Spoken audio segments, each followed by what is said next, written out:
So here is a link to the sign-up sheet. I just made a little Google Doc to, in case people wanted to have a small mini chat. I just made a 30-minute slot, and if you sign up, then I'll be at the little Zoom link that I've posted up here.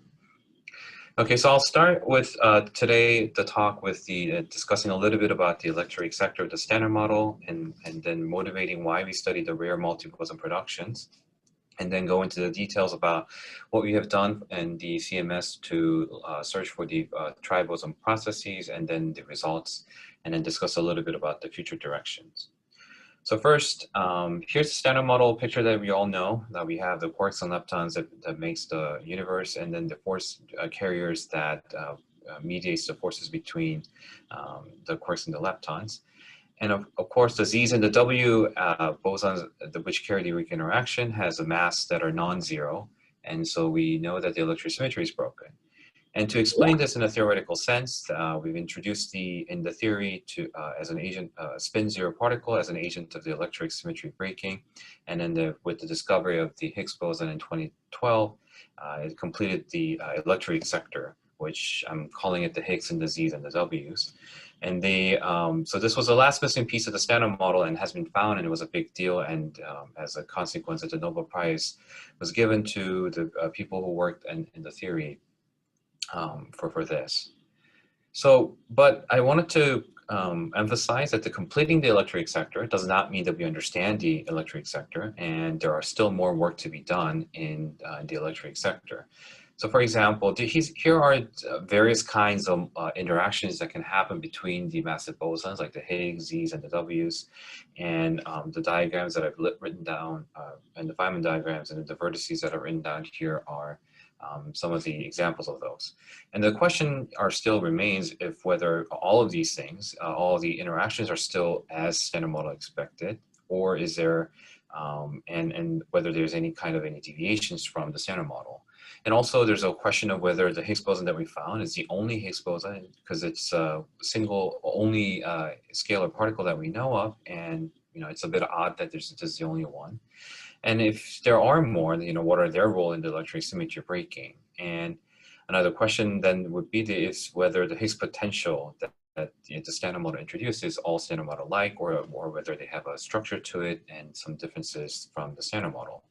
And all of these things have a very important questions because they have deep implications, such as figuring out how and why the electric symmetry symmetry is broken, and whether the electric phase transition is first order or not.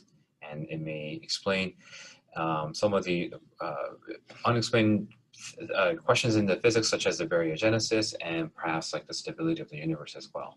So we've understood, we've completed the picture of the electric sector, and now the question is, we should, how are all of these things put together? And we must understand the electric sector. So how do we study the electric sector? The simple thing that we do is that we do a proton-proton collisions, and then we see what comes out of it. And what we're going to consider today is the multi-object production process, where you take the two protons and then you collide them, and then you get 2, 3, or more particles being produced and some scattering processes. So for example, in a generic way, I can write it out as protons to multiple bosons and maybe additional particles being produced. And the reason for this, studying these kinds of multi-object production processes, is because if you look at the rate of how it's being produced, you'll see that for example, if you were to produce a 3 massive gauge bosons, and then you look at the Feynman diagrams that enter into the process in prediction, you'll see that there will be a quartic gauge coupling included in the diagram. And for example, there's another cases where you can also have a cubic gauge couplings in the Feynman diagrams. Or perhaps you could also have the Higgs gauge coupling in the process as well. And if for example, if there is a new physics, perhaps there's also new physics being present in the nature, and it may alter the dynamics between these boson interactions, and that would also be something that's measurable or probable through measuring the multi-boson production. So by studying the multi-boson production, what we're doing is in turn to study the multi-boson interactions, and that's why we look at the multi-boson production modes. Just a quick aside, I know I've been talking about multi-boson interactions, but on one thing that I want to point out is that one of the reasons that we want to study for the multi-boson interaction is this dynamics between the W, Z's, and the Higgs. And one of the things that was noted a long time ago in the late 70s was that when you compute the W scattering cross-section, the theorists have found that at some high energy, if there were no Higgs, then the W scattering amplitude would blow up, and then it had a very intricate calculations between the amplitudes to be able to not violate the unitarity. And in fact, just a year later, another paper that came out was that the top scattering to WW, for example, also exhibits the same kind of bad high energy behavior if you don't include the Higgs.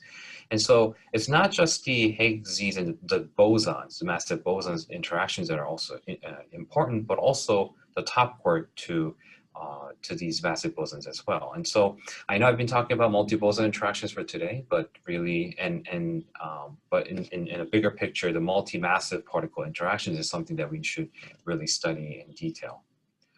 So so here's the one example of a Feynman diagram to produce a 3-massive gauge boson. And one of the main experimental challenges for today is that the multi-boson productions with multiple number of W's and Z's being produced are very rare.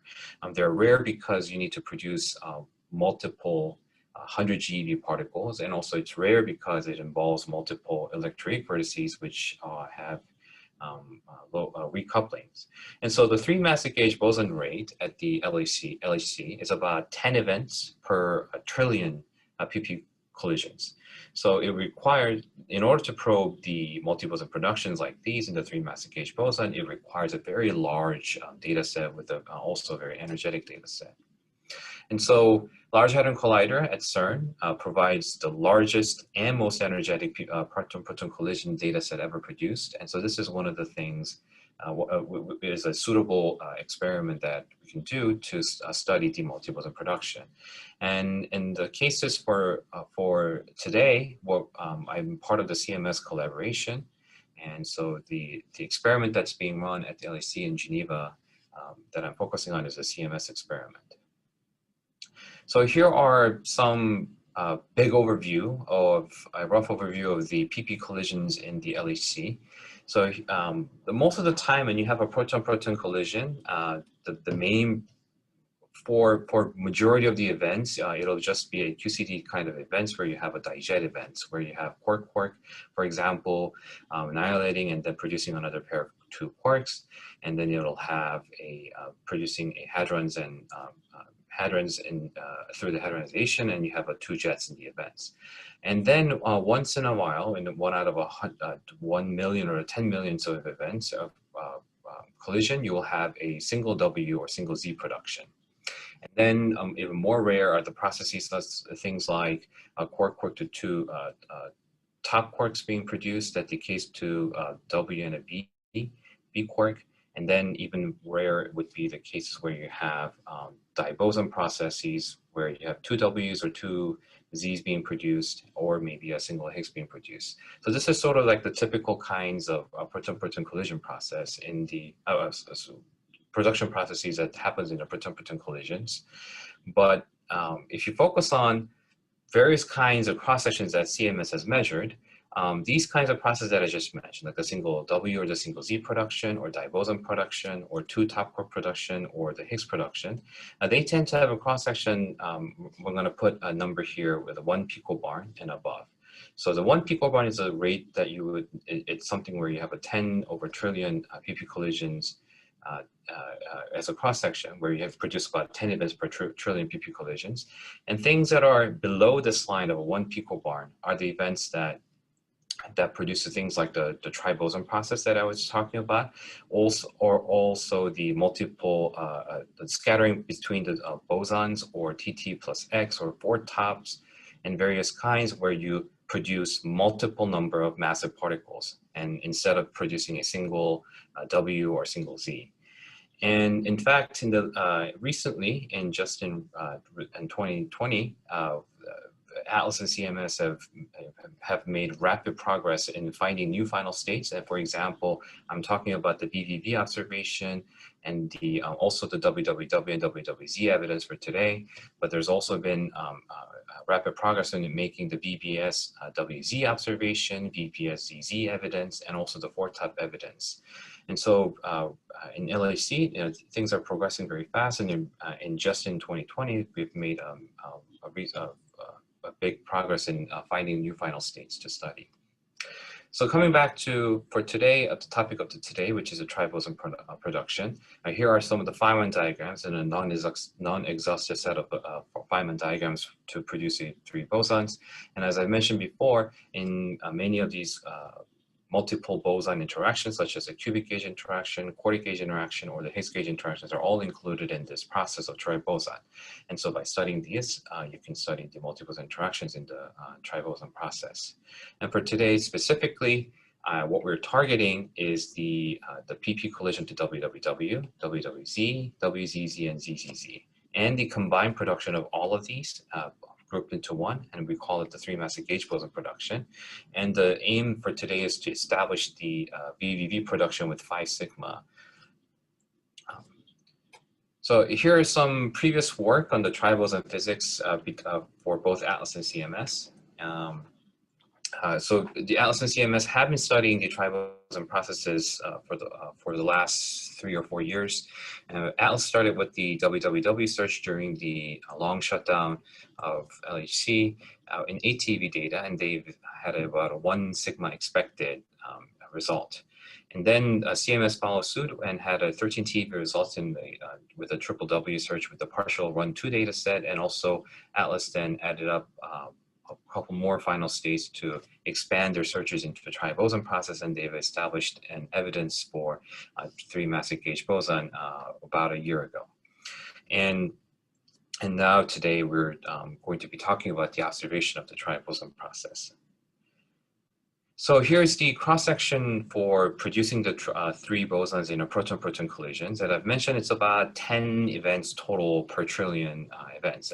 And when you look at the production cross-section based on different kinds of production modes, if you look at the WWW to ZZZ, by adding 1 more Z's in your 3-massive gauge boson process, you start with something like 5 events per trillion PP collisions for WWW, then you go down to something like half an event per trillion collisions to produce a ZZZ event.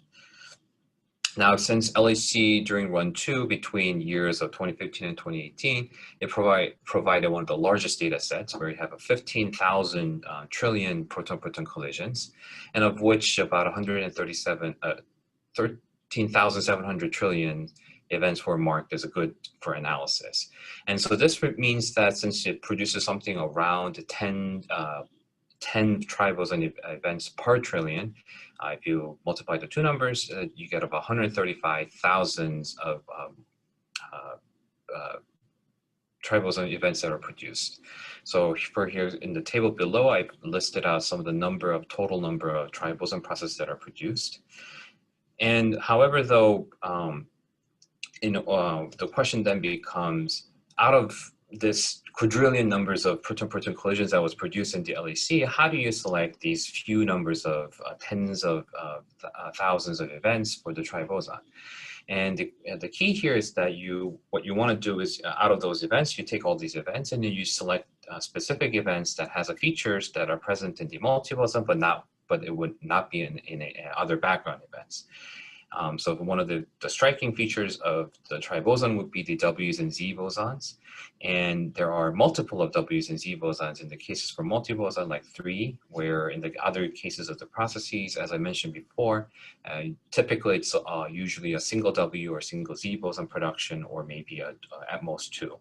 And so when you produce 3 of them, then you'll have multiple number of W's and Z features, and one of the easiest way to identify that in your event that there was a W or Z is to look at the decay products of the W's and Z, and specifically the electrons and muons. It's one of the easiest way to identify that there was a W in a Z event, a Z in the event, is to look for an electrons and muons in the events. So it means that multiple W's and Z's implies that there's a multiple electrons and maybe a multiple electrons and muons in the event. And so it's very important that in the detector that we measure the electrons and muons very well and reconstruct them very well. So here in CMS, CMS detector is put together with the multiple parts in the detector, and electrons and muons are among one of the best measured particles at CMS by combining the tracker measurements and calorimeter and the muon chamber measurements, and then we achieve something like 1 to 2% resolution for the electrons and muons. And so in the bottom plot here, I'm showing you a Z to 2 muon decay reconstruction, and you can see the peak at the resonance around the Z mass, and you'll see that the data points and the simulation, Monte Carlo simulation, agrees very well, demonstrating that we can reconstruct the electrons and muons very well, and also simulate them and then understand them very well at CMS. But identifying the electrons and muons in the event is not enough, because we need to further classify where these electrons and muons came from. Although the W's and Z's are easily identified by looking at the electrons and muons, there's also other sources where it can produce the electrons and muons in your event. And for example, if you had a B hadron, then subsequently decaying to D hadrons and then cascade decaying, and in the decay chain process, you could still get a electron or a muon that are produced. And although these tend to be genuine electrons and muons, we still call it fake.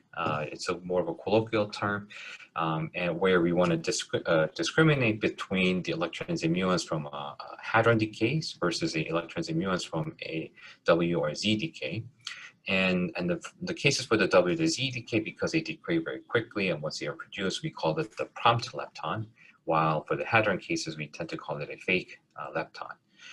In order to discriminate between the two, one of the experimental variables that we look at is to look at the cone around the electrons and the muons that we reconstructed. If you add up the energy that are deposited nearby the electrons or the muons, for the cases for hadron decay, because it goes through the cascade decay, they will produce multiple kinds of pions and kaons nearby the electrons or the muons, while for the cases for W decay, for example, there will be just a single electron or a muon with nothing else around it. And therefore, if you look at the ratio between the stuff or energy around in the cone divided by the PT of the lepton, the isolation value will be low for the prompt lepton, and then the isolation value will be high for this ratio will be high for the fake lepton. And so this is, if they're non-isolated, they're likely to be from a hadron. If they're isolated, then they're more likely to be coming from a W or Z boson. So we use this isolation variable to suppress the leptons from hadrons and only select the leptons that are likely from a W or Z. So then, so this is how you select your electrons and muons. And here are the sort of the big picture 5 steps towards the triboson observation. So first step is to organize the events based on the number of leptons that are likely from W and Z. And you use the isolation variable that we just mentioned before. And once you have these electrons and muons, you then further categorize the events based on the flavor of the leptons, based on whether there's depending on the number of electrons and the muons, you categorize your events in different bins and put it in different buckets. And then you further through a smart thinking or by relying on a smart machines to suppress your other backgrounds and only select the events that are more from the likely from the 3 boson production. And then once you reliably estimate the size of the residual backgrounds that are left over, and then you can open the box and look at the data and to see whether there's a 3 massive gauge boson process or not. So this is the overview of the triboson observations analysis strategy. And so focusing on the number of categorizing the events based on the number of leptons. I mentioned just from a few slides before that it's about 135,000 events of total 3 massive gauge boson produced at the LHC. But since I mentioned before, in order to find that there's a W and a Z in the event, it's easiest to do through finding the electrons or muons in the event, and therefore the W and the Z will have to decay through to an E or mu. If you then take the branching fractions from W to E decay or mu decay and Z to EE or mu mu, they are 21% for W and then 7% for Z. And that means that even though we started with about 135,000, and when you multiply these branching fractions times 3, you get the number of events that are quite small. For example, the WWW, all decaying to E's or mu, all the 3 W's decaying E or mu, the total branching fraction will be 21% to the power of 3, and that becomes about 1% of the total events. And so even though you've produced about 70,000 WWW events in the run 2 data set in the LHC, at the end of the day, we get about something like 700 events of 3 lepton process. In comparison, run 1 had about 55 WWW events, so it's still much higher than what we had in run 1. And if you look at the other rows in the table, WWZ to 4 lepton is about 150, and WZZ is about 15 events, and then ZZZ is about 1.5 events. And so barely, if you scale the numbers down back to the cases of run 1, you can easily see that it would have been very difficult back in the days to search for the 3 massive gauge bosons. So run 2 data set is really the first time it's allowing us to study these kinds of 3 massive gauge boson process for the first time. So in the cases in summary, when you have all of the W's and the Z's decaying to E or mu, you get about only a few to about hundreds of events in the in your data set out of 15 quadrillions of proton-proton collisions that we have done. So it's a very rare number that we have to take out. And in contrast, this also means that the majority of the events is actually the 2 or less number of leptons, and so the percentage of the semi-leptonic or the fully hadronic decay events will be very high, much higher. It's about 99% to 99.9% of the events will be into where they decay and then produces the hadrons. However, though, this kind of semi-leptonic or the fully hadronic decay events are very difficult to search, and we will not be focusing on them. And you can see this clearly from this plot. If you take all the processes that the LHC produces, and then you organize your number of events based on the number of leptons that each event will produce, then majority of the events, as I mentioned before, will be through a QCD, most likely from a QCD events where they produce just jets in the event with 0 leptons. When you require the events to have at least 1 lepton, the number of events drastically falls down, and then so you have a W to single lepton here, and then the Z to 2 lepton events. And then if you then focus on the number of signal events, the semi-leptonic BVV events, and then you compare with the backgrounds of single W or the single Z. So you're comparing a single W or Z production rate versus a 3 massive gauge boson rate, and then you compare the number of events that you've expected in the events with the 0 or 0, 1, or 2 lepton events. The signal to background ratio will be something like 1 to about 1 million, or even worse than that. And so it'll be very difficult to find in this kind of 0 to 1 or 2 lepton events. However, when you go to the 3 lepton, something special happens where if you multiply the production cross-section times the branching fraction, the backgrounds have another rate falls down by several orders of magnitude, and then you get to a point where you have 100,000 to about 10,000s of WZ to 3 lepton or the ZZ to dibosons to 3 or 4 lepton events. And then if you compare with the number of events that I mentioned about the hundreds or the few number of hundreds of events that we were seeing, the signal to background ratio is about 1 to about 100, which is much more manageable. And then if you go further down to 5 or to 6 lepton, in fact, the WZZ to 5 lepton or the ZZZ to the 6 lepton, which is our part of our main signal, is actually the main standard model process in the LHC. And so if you find any events with the 5 or the 6 leptons from a proton-proton collision, it's most likely to be coming from a 3 boson process. And so the 3, 4, 5, or 6 lepton final states are something that would be easier to target to establish the observation of the 3 massive gauge boson first. So this is what we'll be targeting for today. So here are the the 3 to 4, 5, and 6 lepton in table, and another by categorizing the events based on 3 to 6 leptons. One of the obvious benefit of this is that it'll be separating these production processes by number of leptons. And there are possible cases where you have some cross-contamination, where one of the W or the Z doesn't decay hadronically and then enter into different bins, but these cross-contaminations are quite minor at the end of the day, and we do take care of that properly at the final statistics procedure. So the 3, 4, 5, and 6 leptons are things that we're targeting, and there's one more thing that one more final state that we target, which is the same sign final states, where you have dilepton events.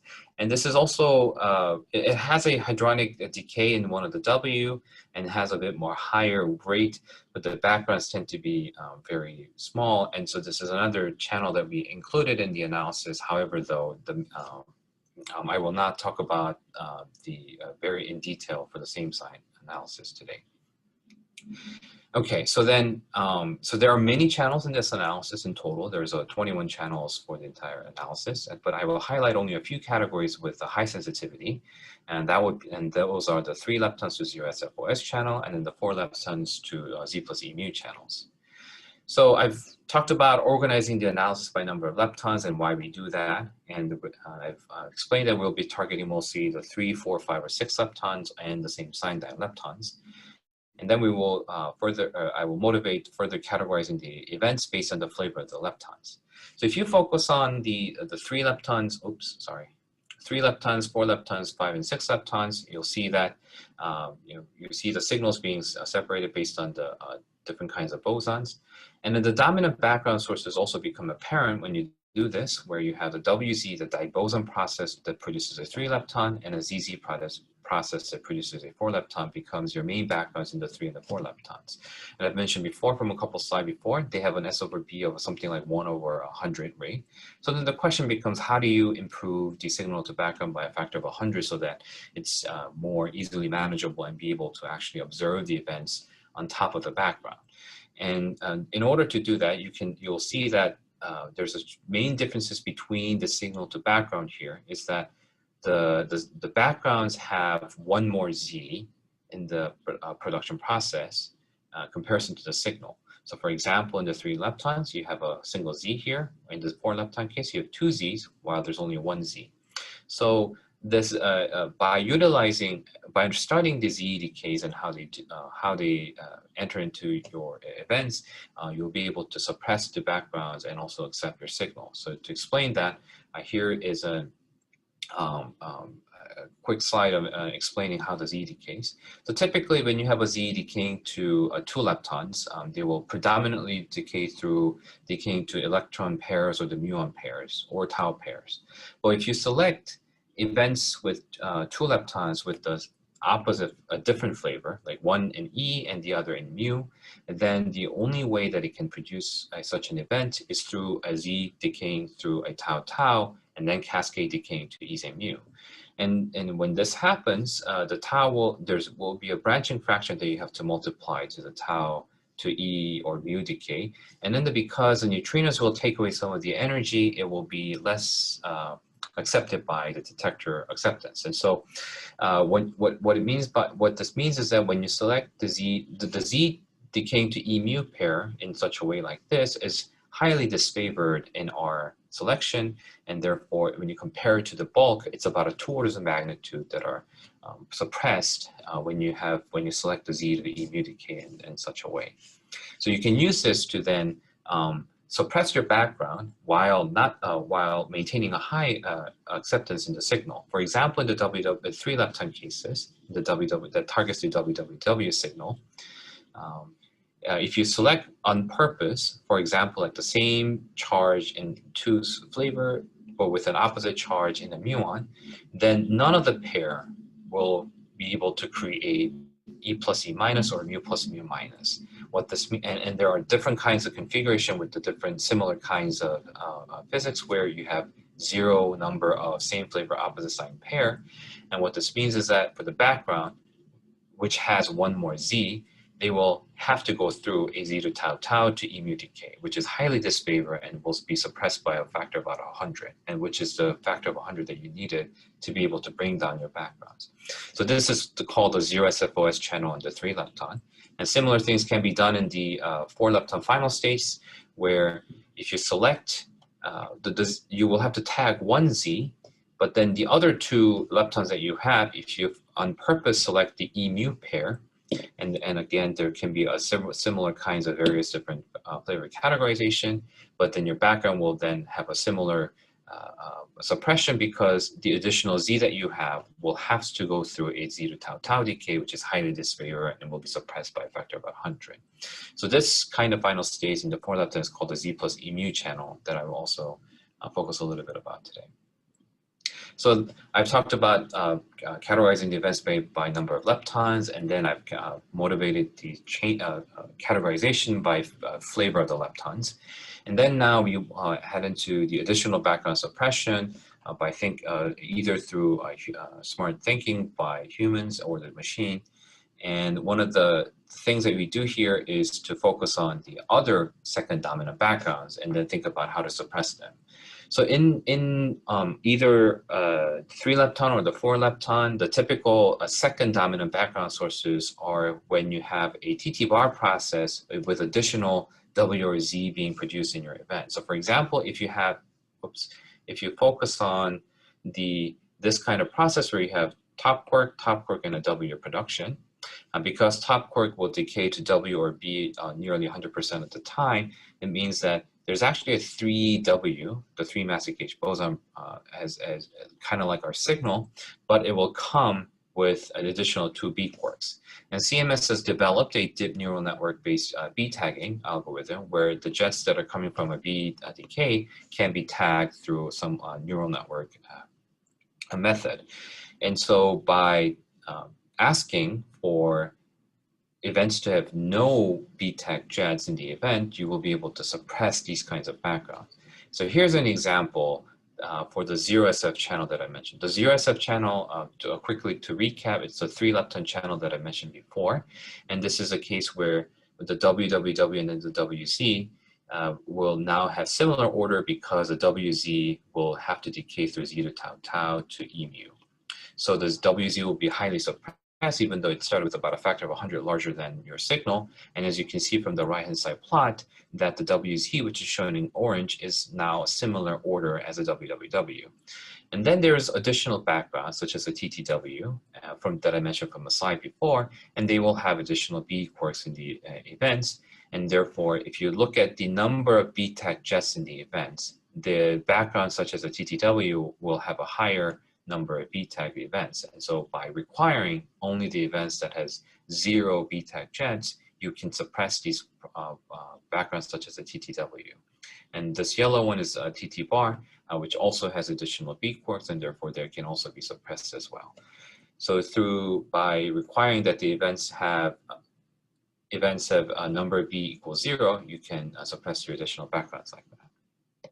And then we also, not only that we've made this kind of selection, we've also used the machine learning techniques to select, to maximize their sensitivity.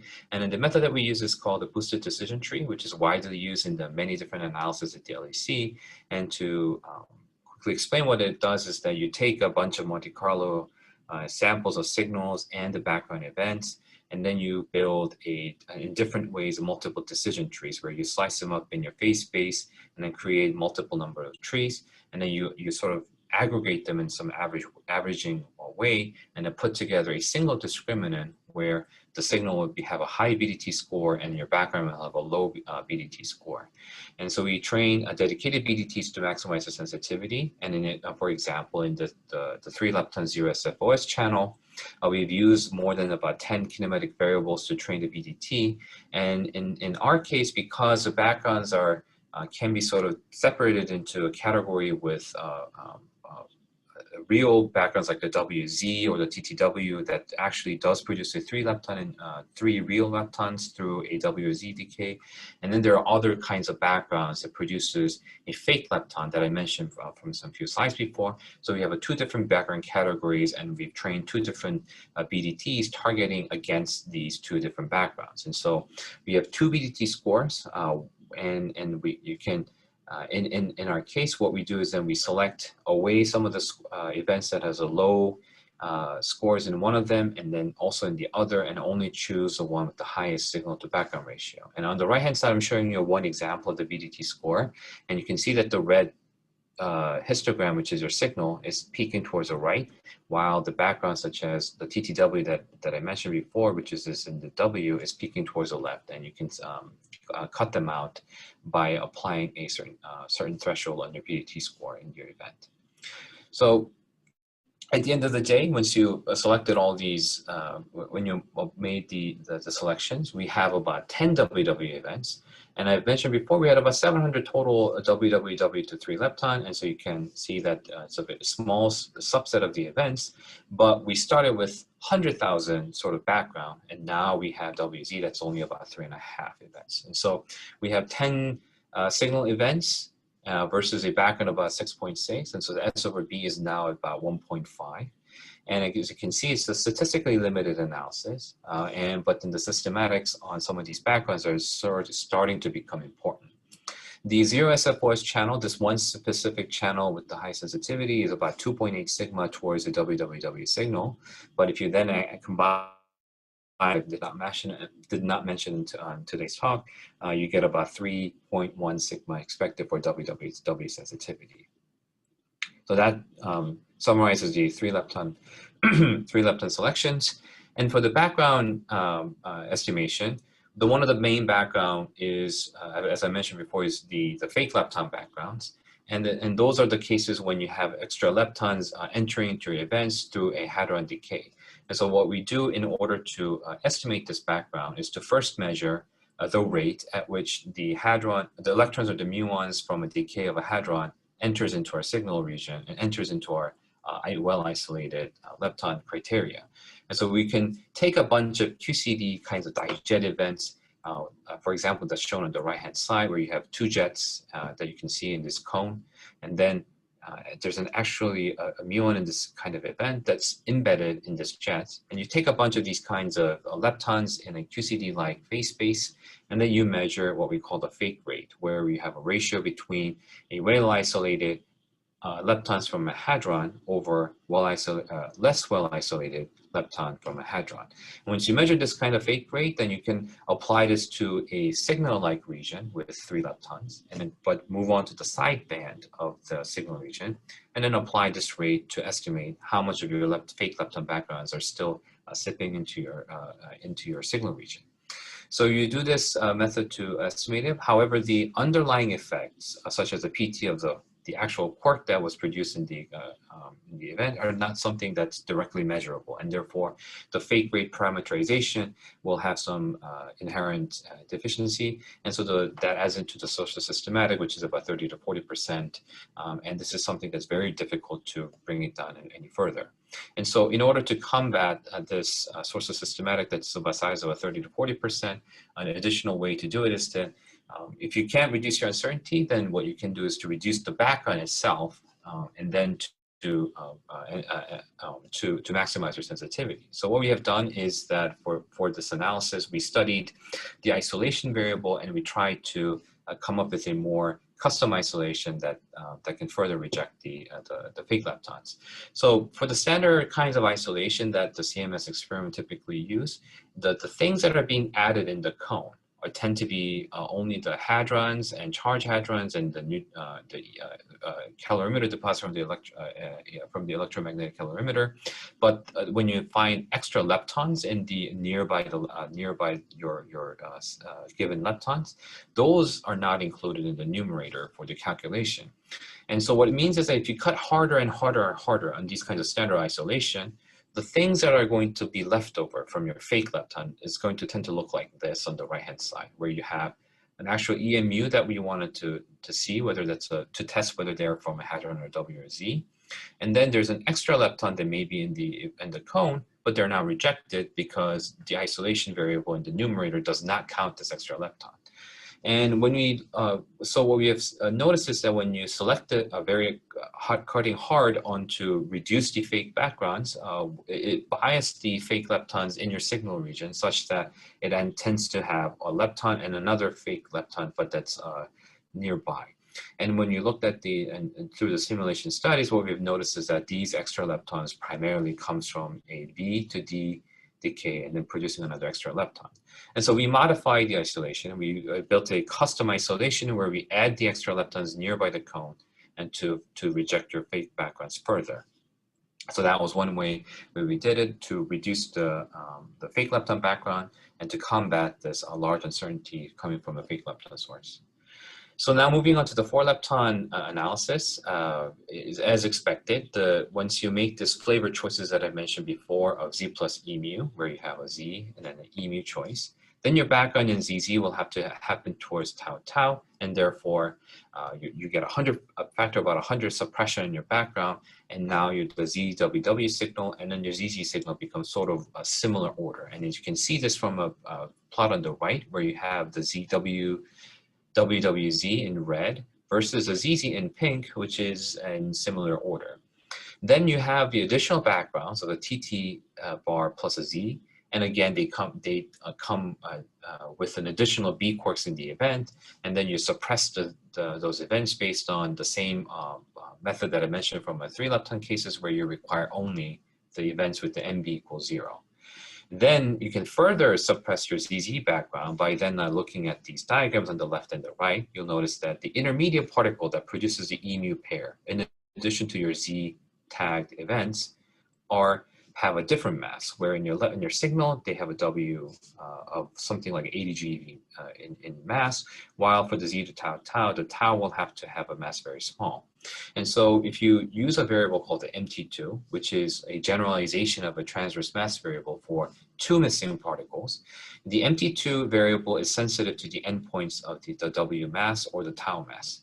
And so for the ZWW process, for our signal process, that produces the E mu. If you look at the E mu plus the missing energy system and compute the MT2 variable, they will tend to have a high value.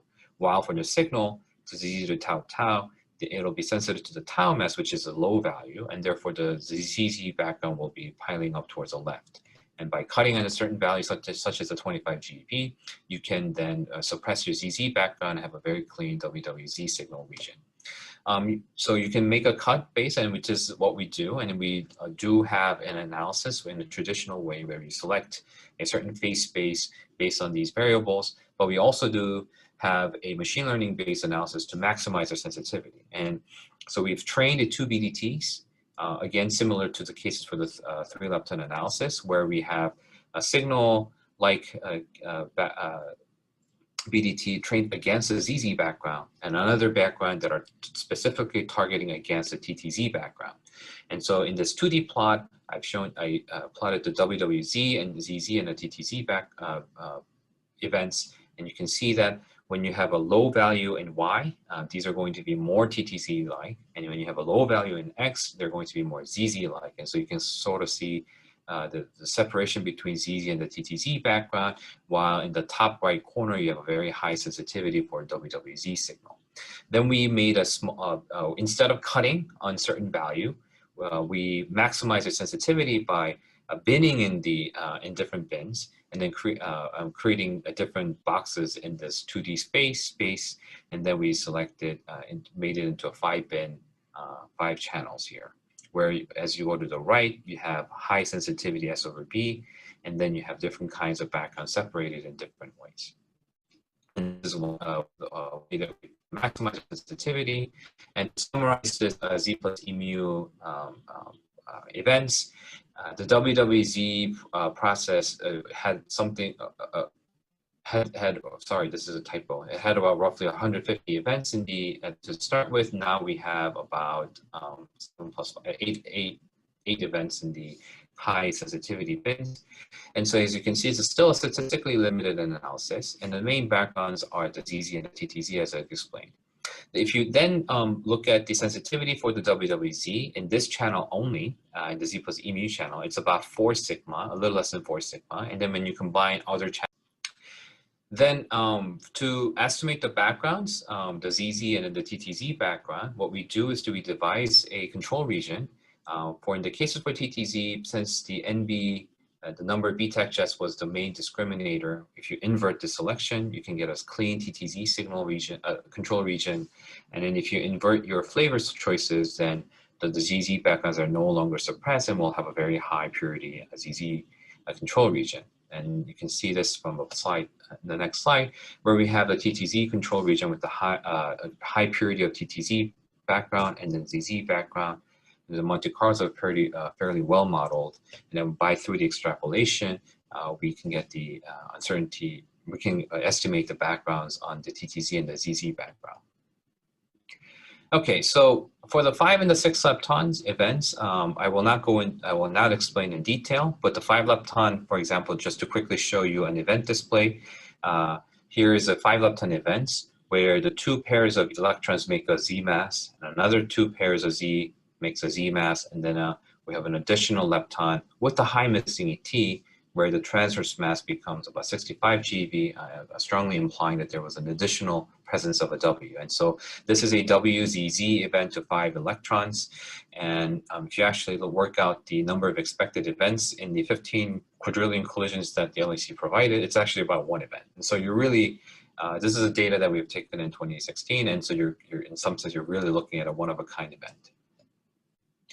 Okay, so now I've gone through and through all of these steps, and the last step is to look at the actually open up the box and see the data.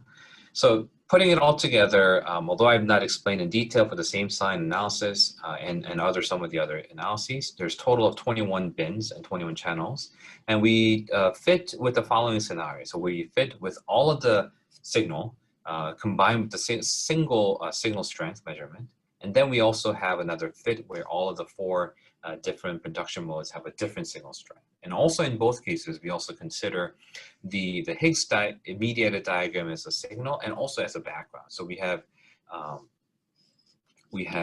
21 bin fit with 2 different signal scenarios and also where we have a VVV combined and a separate. So here are the 21 bins, and the ones that I've highlighted in blue and the red are the specific channels that I focus on today. And generally, if you look at this plot, if you go towards the right, the sensitivity gets higher as you go to the right. And here's a result. Since, as I mentioned before, there's only about tens of events in each of the sensitive signal regions. So we only do a total cross-section measurement and we don't do a differential measurement yet. But when you combine all of the 3 massive gauge boson signal as a single strength and ask for a significance, we get a 5.9 expected significance with the 5.7 observed. Now for WWW and WWZ, I've mentioned in the few slides before that it had about 3 and a 4 sigma in each, and both of them in observed had a higher than 3 sigma. And so we've also established an evidence for WWW and WWZ individually as well. And so here on the right hand side shows you the signal strength measurement, where if it's at 1, it's an agreement with standard model, and all of them shows that the cross sections are quite compatible with the standard model expectation. Now for the ZZZ, because there was no 6 lepton events that we were observed, we instead placed an upper limit. So this establishes the VVV production, and now it opens up, now that we've established the VVV production process, now we can use it to sort of test the standard model and also search for new physics. What I mean by that is that we've so far targeted mostly the 3, 4, 5, and 6 lepton, but there's also a large number of events in the 0, 1, or 2. And now that we've established that the process exists, it also means that underneath this large background, there is a semi-leptonic VVV event. And for these kinds of events, when the new physics, if there is a new physics that alters one of these multi-boson interactions, what it can do is that it can actually boost your system into very high energy. and sometimes produce a signal where you have a merged dye-B jet, for example, or very high missing T. And so by moving on to the semi-leptonic final stage, you get a less number of branching fraction hit. And because in this case, for example, if you remember, it had about 1.5 events expected, while if you go towards the right, you can get about a factor of 100 larger signal. And so even though your background will be a single Z background with a very high value, and because if there is a new physics, the BSM effects will show up in the tail where you have a high energy. And so you may be able to discriminate against a very high single Z background and be able to place a limit on your BSM physics. And so this is one of the ways that you can use the VVV production to constrain the new physics. And here's another slide that I stole from Aichep and Fabio's talk. They also mentioned that, interestingly, when they focus on the SM, the standard model as an effective field theory in the NLO, they've noticed that there's a very large K factor related to some of these high dimensional operators that modifies these multi-boson interactions, where they can have a factor of something like 20 in the K factor. And so by just simply measuring the rate in these the WWW or the WWZ process, for example, they've suggested that they may be able to constrain the new physics in the BSM. So here's a suggestion. So here's an example of a suggestion where the VVV is suggested as a new window to constrain the BSM physics. So and so far, we've only seen the 5% of the total planned LHC data, and we'll be taking a lot more. And so we'll be able to do a lot more physics. And this also means that in just expanding your horizon to the future, there are also other kinds of rare multi-boson processes. For example, a triboson process, but maybe including the Higgs in the final state. And there's also some various kinds of pheno studies that have suggested that, for example, like the vector boson scattering that produces a W, W, and an H will have a multi-boson interaction with 3 Higgs, the trilinear Higgs couplings involved in their process, and may be able to probe these trilinear Higgs couplings. And there's also kinds where you have di-Higgs production through the vector boson scattering, or maybe, I'm sorry, this should have been the P. Should have a VH production with the Higgs in the final states. But as I mentioned in one of the slides before, I've mentioned that it's not just the bosons, but also the top quark that's important. And so there's also other kinds of rare multi-massive X process that we can also do as well. So for example, the top WW, TTWW, TTZH, or TT di-Higgs searches that there's a very rich set of final states that can be covered with the LHC data set once you as you go to the future. So I think it'll be very exciting things that to look for a multi-massive, massive particle processes. So in summary, the electric sector is now complete, but now we must understand the electric sector. And to understand the electric sector, we studied the rare multi-boson production, and I've talked about the VVV process and also the observation of VVV and then the evidence for WW and WWZ.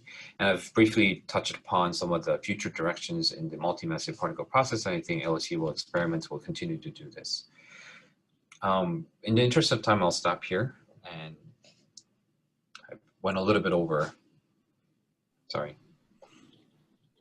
Thanks a lot, Philip. That was fine. I mean, I stole you 10 minutes at the beginning, so that's perfectly in time. At least it was a very interesting seminar. Thanks a lot, and congratulations also for the results, since you participated in this nice analysis.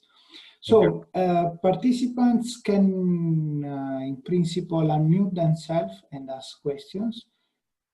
And let's see if there are any questions.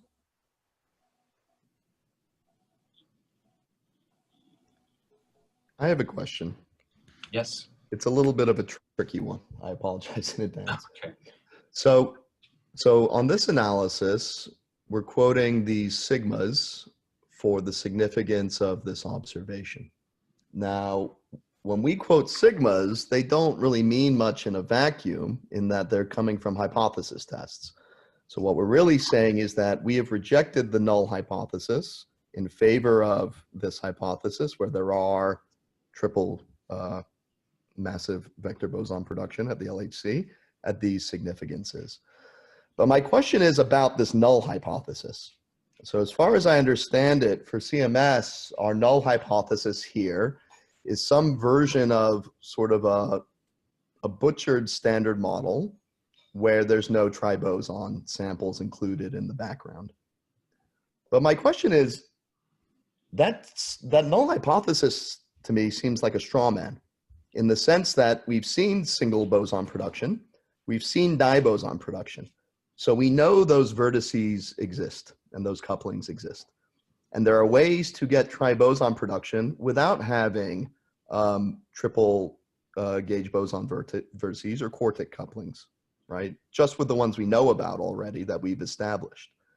So that is not included in this null hypothesis. So to me, it seems like a straw man, in the sense that we've concluded, we've rejected this null hypothesis in favor of this one at this significance, where no one would bet anything on that null hypothesis.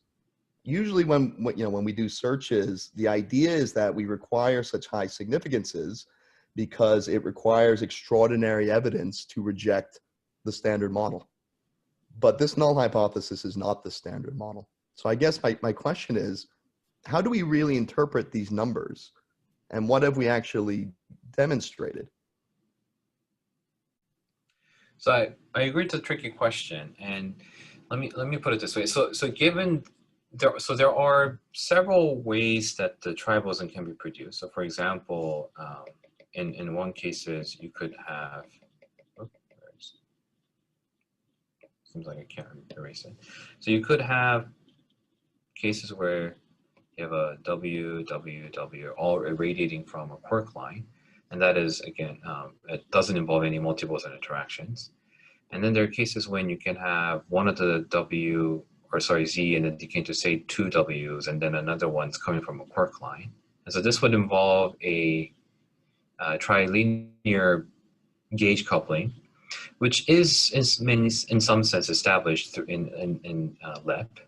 But then there's also the cases of the quartic gauge coupling that I would say is somewhat less well established. And you may say that the vector boson scattering processes that have studied in the past may have studied these processes as well, these kinds of quartic gauge coupling, but I think it's still in many ways are less well established.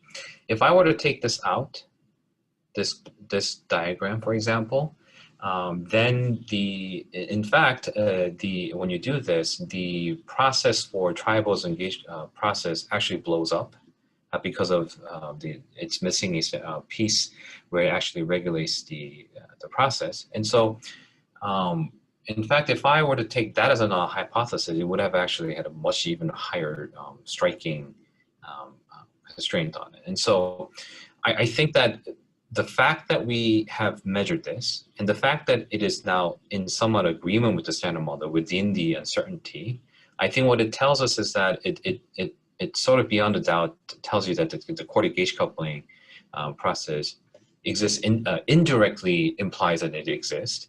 And by measuring this further and further, I think we'll be able to, in future with more data, that we'll be able to pick out some of the physics of the quartic gauge coupling in more detail.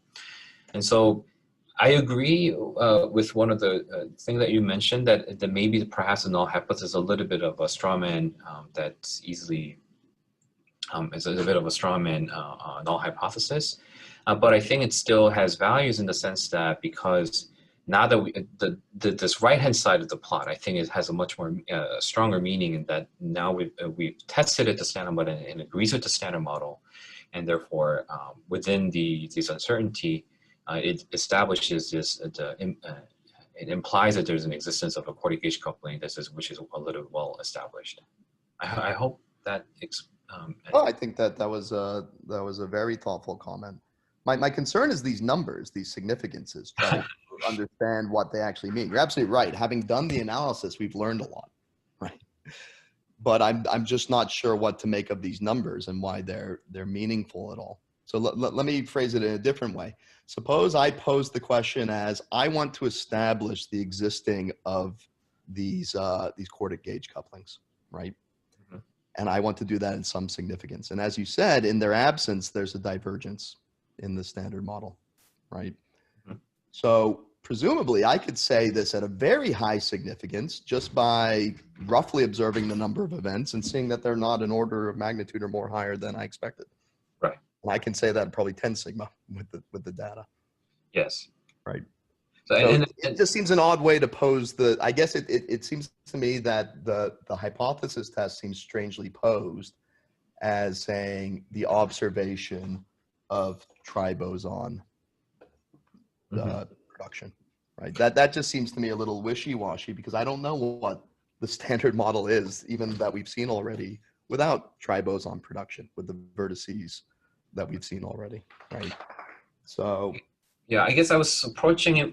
So theoretically, I think it depends perhaps between where I'm coming from. If just coming from more of an experimental point of view, without like let's say I come from an experimental point of view where I don't assume that the standard model is all correct, and perhaps even something completely wild may be true. And in which case, I would have to establish this sort of process according to the standard model. And I know I agree that it's a straw man, but from an experimental point of view, I think it's still okay to place such straw man null hypothesis as to just to simply test it. And in that sense, I think it's still okay. And another thing is that, yes, indeed, in the past, in LEP, I believe, they've done similar things where by simply seeing that it doesn't blow up into some orders of magnitude larger cross-section, that it establishes a tri-linear gauge coupling in LEP, and which was then subsequently tested a bit with a better, much more studied much more in detail in later colliders. So in that regard, I think it's sort of a similar step as what was done in the lab, and then going forward and then measuring more. And I see this as a sort of that kind of a natural step towards that. thank you.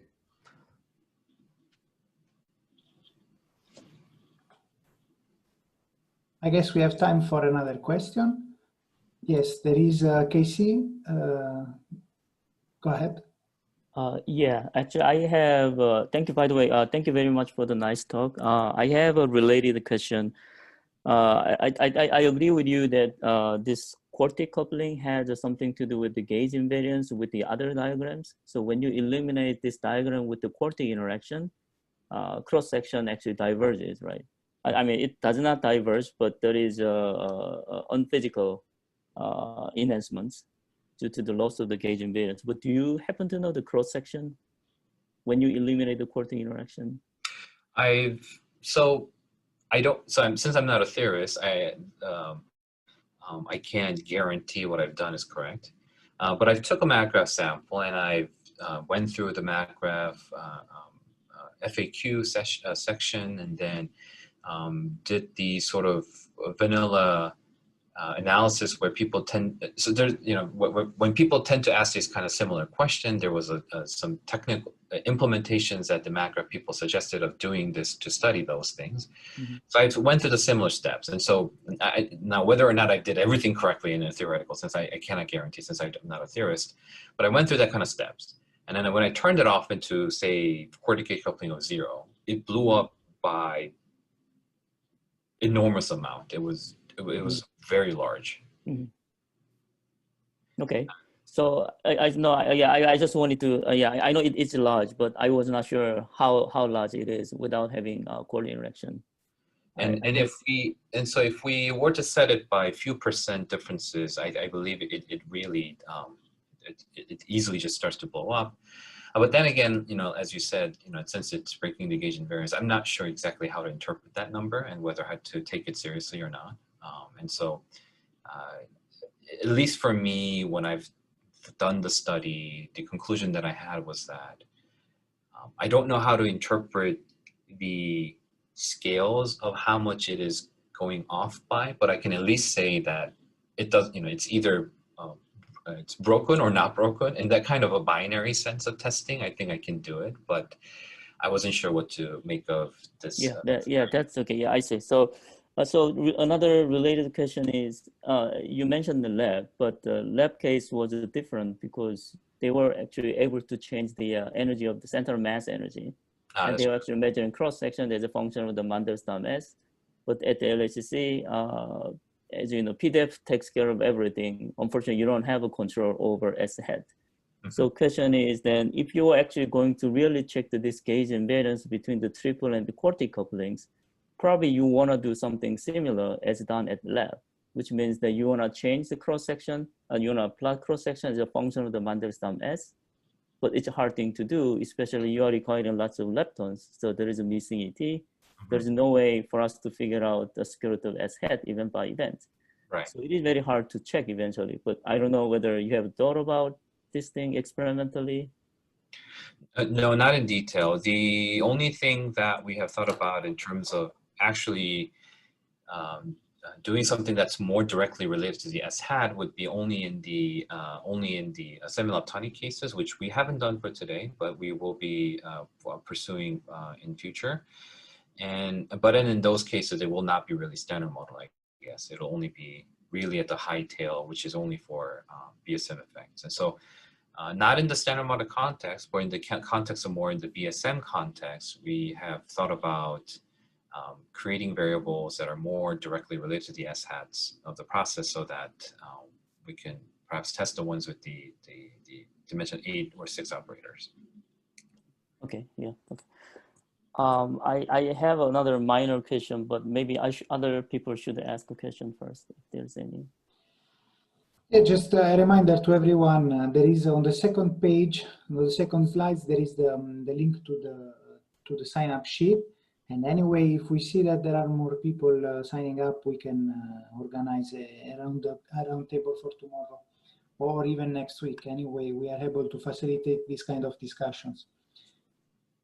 So is there any other quick question now?